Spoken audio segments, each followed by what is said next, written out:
Iran और Israel के बीच चल रहा संघर्ष अब एक बहुत ही खतरनाक मोड़ पर पहुंच गया है।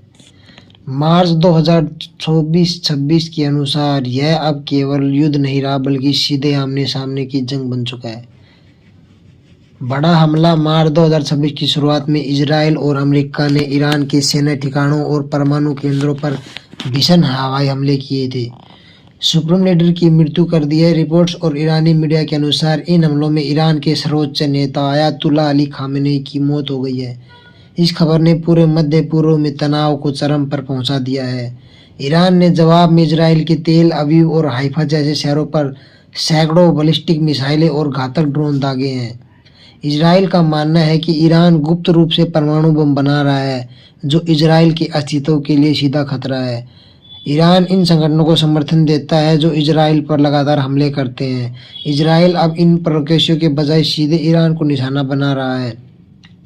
अप्रैल 2024 में जब ईरान ने पहली बार अपनी ज़मीन से इजरायल पर हमला किया, तभी से यह सीधी जंग शुरू हो गई थी, जो अब 2026 में सबसे भयानक रूप में है।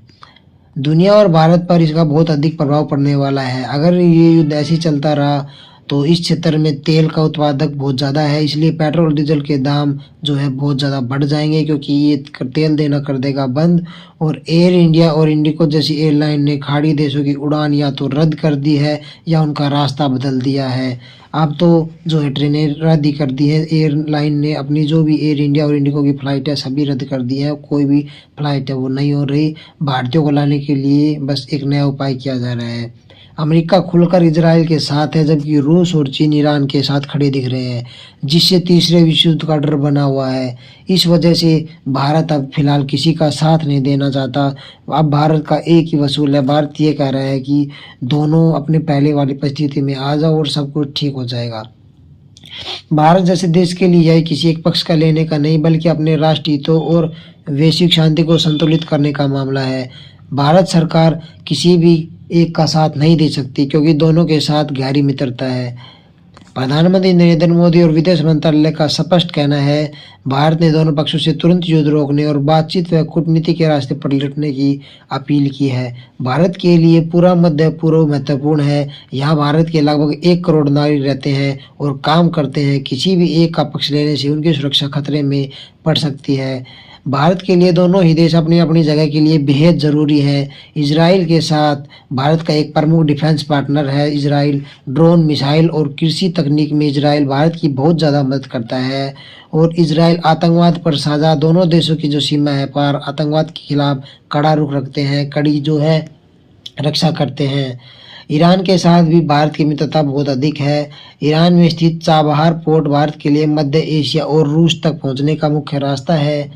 ईरान भारत के लिए तेल का एक बहुत बड़ा स्रोत है। अगर मोदी जी इजराइल के साथ हो जाता है तो भारत को शायद ईरान से तेल ना मिले और जो तेल है उसके दाम बहुत अधिक बढ़ सकते हैं। इस वजह से भारत किसी भी एक का पक्ष नहीं ले सकता। अभी किसी का पक्ष नहीं है, बस युद्ध विराम की जो है घोषणा की जा रही है। युद्ध विराम करने के लिए कहा जा रहा है, युद्ध को विराम करो और अपने पहले वाली परिस्थिति में आ जाओ।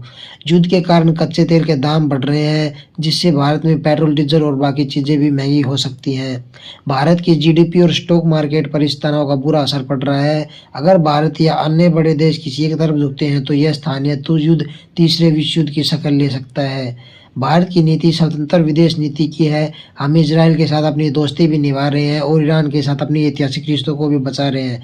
भारत का लक्ष्य यह है कि यह युद्ध जल्द खत्म हो, ताकि दुनिया भर में फैली अस्थिरता रुक जाए और पहले जैसा माहौल है वो बन जाए। तो अगर आपको ये वीडियो पसंद आई हो तो चैनल को सब्सक्राइब करें। जय हिंद, जय भारत।